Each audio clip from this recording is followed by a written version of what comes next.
Hello everyone, कैसे हैं आप सब। मेंस की तैयारी जोर शोर से चल रही होगी, लेकिन एक दिक्कत अभी आ रही होगी। अधिकांश के साथ 70 to 80% या उससे ज्यादा स्टूडेंट फेस कर रहे हैं, और वो दिक्कत है आंसर राइटिंग। अभी टेस्ट मैं ऑलरेडी ले रहा हूं, मेरे पास क्वेश्चंस आ रहे हैं, आंसर भी आ रहे हैं, मतलब आंसर आ रहे हैं। अब उसमें जो जो दिक्कतें आ रही है उसके साथ आप लोग भी उसको फेस कर रहे होंगे, तो इसीलिए मैं ये वीडियो बना रहा हूं कि अगर ये दिक्कत फेस हो रहा है तो उसको दूर कैसे करें, कॉन्फिडेंस लेके कैसे आए अगर आप आंसर प्रैक्टिस कर रहे हैं तो। देखिए, और एक जो गलत फहमी है उसको भी दूर करना है, साथ में उस गलत फहमी को भी दूर करना है जिसके कारण ये सारी चीजें हो रही है। तो सबसे पहले उस गलत फहमी पे बात करते हैं, क्योंकि सबका जड़ कहीं ना कहीं वही है, वो है क्वेश्चन नहीं समझ पाना। एक सवाल मैंने ग्रुप में दिया था क्लास के अंदर, वो सवाल था कि भारतीय राजनीति में कुछ ऐसा था, मतलब गांधी जी की सक्रिय राजनीति के दौर को गांधी युग क्यों कहा जाता है, इस तरह के सवाल थे।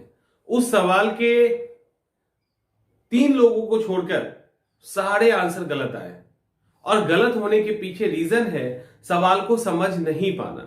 तो आप लोगों को यह गलतफहमी होती है कि आप सवाल को समझते हैं। एक्चुअली अधिकांश स्टूडेंट सवाल को ही नहीं समझ पाते हैं कि सवाल डिमांड क्या करता है, और जब उनसे ये कहा जाता है तो एक बार अंदर से हंसी आ जाती जरूर होगी कि ये क्या बोल रहे हैं, मुझे सवाल ही समझ में नहीं आएगा, ऐसा हो सकता है। बट रियल ये है कि सवाल ही समझ में नहीं आता। सवाल को 3 बार, 4 बार, 5 बार, उससे ज्यादा पढ़े तो वो भी पढ़िए, यहां नहीं एग्जामिनेशन हॉल में भी। समझ में आ रहा है? जितनी बार सवाल पढ़ सकते हैं उतनी बार सवाल पढ़िए, तो आप लोग यही टाइम वेस्ट नहीं। जब तक चीजों को समझोगे नहीं तो लिखोगे कैसे? तो समस्या है कि सवाल ही समझ में नहीं आता। अब इसको लेकर डिस्कशन जब क्लास में हुई तो लगा अच्छा ऐसे लिखना था, तुरंत खुल गया विजन, लेकिन सवाल समझ में नहीं आया, जिसके कारण सारे आंसर गलत हो गए। एक तो ये पहला। दूसरा, जिन्होंने आंसर राइटिंग स्टार्ट किया है, या जिनको लगता है जिन्होंने पहली बार दे रहे हैं या नहीं निकल पा रहा है उनका, अक्सर उनको लगता है, आप भी फेस करते होंगे, वो लगता है क्योंकि एक्सपीरियंस है ना जो समझ में आता है इससे, क्योंकि रोज तो स्टूडेंट के साथ ही आप ही लोग के साथ रहना है, वो लगता है कि सब कुछ लिख दे, ऐसा कोई भी पार्ट छूट ना जाए कि कोई कॉपी चेक कर रहा उसको ये ना लगे कि ये छूट गया, वो छूट गया। तो क्वेश्चन क्या कह रहा है, वो गया तेल लेने और सब कुछ लिख देना है। 1857 की अगर आपसे परिणाम पूछ रहा है, इंडियन मॉनसून की विशेषता पूछा जा रहा है क्वेश्चन में, तो आप मॉनसून कैसे आता है, क्या होता है, क्यों अनसक्सेस कर जाता है, मतलब सब कुछ लिख देना है। 1857 का कारण परिणाम से लेकर सब लिख देना है, कि सामने वाले को लेके ये सब जानता है। क्वेश्चन क्या पूछा गया है सिर्फ उस पे नहीं लिख के सब कुछ डाल देना। लेकिन ये डाला क्यों जाता है? क्योंकि डर लगता है, क्योंकि आप लोग डरते हैं कि कहीं सामने वाला चेक करने वाला जो है उसको लगेगा कि ये कंटेंट नहीं, वो कंटेंट। सामने वाले आपके उस क्वेश्चन के अकॉर्डिंग आंसर देख रहे हैं, उस क्वेश्चन के अकॉर्डिंग उनको आंसर नहीं मिलेगा तो वो आंसर काट देंगे। आपका आंसर पढ़ने का शौक किसको है? किसी को नहीं। मुझे भी शौक नहीं है, मैं भी जब देखता हूं तो क्वेश्चन के अकॉर्डिंग आंसर नहीं दिखा, काट दिया आंसर। तो क्वेश्चन के अकॉर्डिंग आंसर लिखिए, ना कि आपको जो लगता है लिखना चाहिए वो लिखिए। तो इस डर को दूर भगाइए, पूरे कॉन्फिडेंस के साथ आंसर लिखिए। तीसरा है कि कितना लिखे। कुछ लोग 1 ही 2 पेज में आंसर समेट लेते हैं, कुछ लोग 6 पेज चले जाते हैं। डिपेंड करता है कि उनके कंफर्ट जोन में सवाल है कि नहीं। सवाल अगर उनके कंफर्ट जोन में है तो वो बस लिखते चले जाएंगे, और जहां कंफर्ट जोन नहीं है वहां पे तुरंत ही समाप्त हो जाएंगे।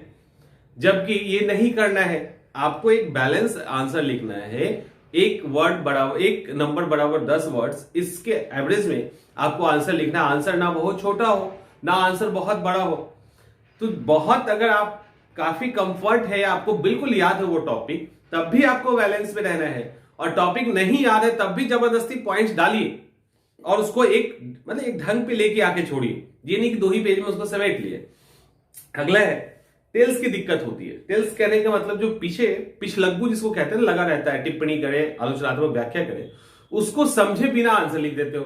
वीडियो मैंने ऑलरेडी बना दिया है, आप देख लीजिएगा। तो उसको समझिए, उसको नहीं समझेंगे तो आपका आंसर पैटर्न पूरा बदल जाएगा और आप कुछ और लिख रहे होंगे, डिमांड कुछ और होगी, तो हो जाएगा गड़बड़। तो ये भी नहीं करना है। इतना तक तो ठीक है, ये सब तो जितना भी थ्योरी पोर्शन है वो मैंने आपको बता दिया। अभी प्रैक्टिकल में क्या होता है, इसके बाद जब आप लिखने बैठते हैं, ये तो कहानी हुई कि लिखना है, लिखने बैठते हैं तो अधिकांश स्टूडेंट्स क्या करते हैं, बिल्कुल लापरवाह तरीके से तैयारी करते हैं। कुछ बहुत ही बेहतरीन तरीके से भी करते हैं। हमारे पास कई सारे आंसर राइटिंग है जो काफी अच्छे से, हाँ उसके अंदर कंटेंट गड़बड़ है, लेकिन काफी अच्छे से मेहनत करके अच्छे से लिखा गया, उनको लगा कि नहीं अच्छे से लिखते हैं। और बहुत सारे स्टूडेंट ने क्या किया, उन्होंने वो रूलदार होता है ना, लाइन खींचा हुआ वाला पेज, उसी पे आंसर लिख दिया। ब्लू की जगह ब्लैक ही लिख दिया, मतलब ब्लैक रेड ही पेन से लिख दिया, किसी ने ग्रीन पेन से लिख दिया है। उसके अलावा कुछ लोग ऐसे हैं जिन्होंने ऑलरेडी लिख भी दिया और सारे लाइन को हाइलाइटर से कलर कर दिया, येलो कलर के। आप अगर आंसर किसी के लिए अपने आप रूम में बैठ के प्रैक्टिस कर रहे हैं, कहीं भी कर रहे हैं, तो प्रैक्टिस वही सोच के कीजिए कि आपको एग्जामिनेशन हॉल के अंदर पेपर लिखना है।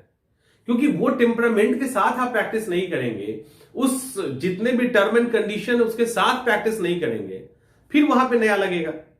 तो क्या मतलब हुआ आपको प्रैक्टिस करने का, घर के अंदर रिवीजन करने का, या घर के अंदर आंसर को तैयार करने का। आंसर तैयार कर रहे हैं तो उसी डेडिकेशन के साथ कीजिए कि बस इसी को सबमिट कर देना है। अभी मेरी बौद्धिक क्षमता जितनी है उसके अकॉर्डिंग हम इसी को सबमिट करेंगे, वो बाद में बढ़ेगी तो और हम उसको अपग्रेड कर देंगे। यानी आपके लिए वो जब बेस्ट आंसर हो जाए तब डालिए, नहीं तो अब लिख दिया, पूरा कर दिया और सामने फॉरवर्ड कर दिया, किसी से चेक करवा लिया, ये गलत है, इससे इंप्रूवमेंट नहीं होगा। हैंड राइटिंग का हाल ये है कि कई सारे तो ऐसे हैंड राइटिंग है इंग्लिश और हिंदी दोनों में जिसको हम पढ़ नहीं पाते, पढ़ना बहुत मुश्किल है। और हैंड राइटिंग भी गड़बड़ हुआ, बहुत गड़बड़ हुई, थोड़ी तो चलती है क्योंकि सबको पता है आपको वहां तेज लिखना है। बहुत गड़बड़ी हुई तो वहां पे सीनियर मोस्ट जो प्रोफेसर टाइप लोग बैठे हुए हैं, एक्सपर्ट्स, उनको क्या पड़ी है आपके कॉपी की, और उनको चश्मा ऐसे ऐसे करके देखना पड़ गया ना, तब हो गया आपका कम। तो कम से कम ऐसा लिखिए, उनको ही पता आंसर गड़बड़ होगा, हैंड राइटिंग गड़बड़ होगी, लेकिन हैंड राइटिंग गड़बड़ होगी इतना मत कर लीजिएगा कि उनको बहुत जोर देके पढ़ना पड़े। अगर बहुत जोर देके पढ़ना पड़ेगा तो वो क्यों पढ़ेंगे, आपके इंपॉर्टेंट पॉइंट को स्किप कर जाएंगे। तो लिखिए ऐसे ही कि आराम से पढ़ सके एटलीस्ट, ठीक है। तो हैंड राइटिंग बहुत मायने नहीं रखता, इसका मतलब मायने ही नहीं रखता, ये गलत बात है, ठीक। क्योंकि आप जो चीज लिख रहे हैं जब तक अच्छे से उसको प्रेजेंट अच्छे राइटिंग में नहीं करेंगे कैसे होगा। तो ये है। और एक और है, वो है वही प्रैक्टिस वाला, तो पहले हमने डिस्कस कर लिया। तो ये सारी चीजों को ध्यान में रख के आप प्रैक्टिस कीजिए, और इनको जब ध्यान में रख के प्रैक्टिस करेंगे तो घर के अंदर भी अगर प्रैक्टिस कर रहे होंगे तो वो अच्छा प्रैक्टिस होगा। एक फाइनल वो ये कि बहुत ज्यादा क्वेश्चन पे प्रैक्टिस नहीं करना। हमारे क्लासेस में लगातार डिमांड आता है, सर आज का क्वेश्चन, आज का क्वेश्चन, आज का नहीं।